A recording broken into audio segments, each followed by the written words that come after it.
Hello everyone, today I'm going to show you how to enable siteground security alerts. So just tap on my Safari browser, and before you creating an account you will have to purchase the plan. And if you want to buy to premium or subscription of siteground, please go through the link in description. You will get a referral code from me.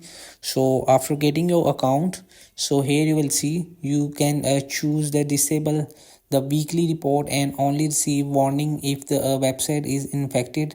It can be done from site tool security, site scanner notifications.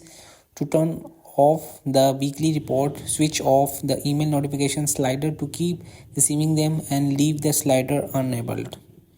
So after you will make sure this notification icon is turned on, and after email notifications, so if the site scanner detect malware on your website and it instantly send an email notification to your administrative email, so you can take time action. You also receive a weekly summary of your website status regardless whether website is infected or clean. So hope this video help you. Please don't forget to like and subscribe and get notified for more videos.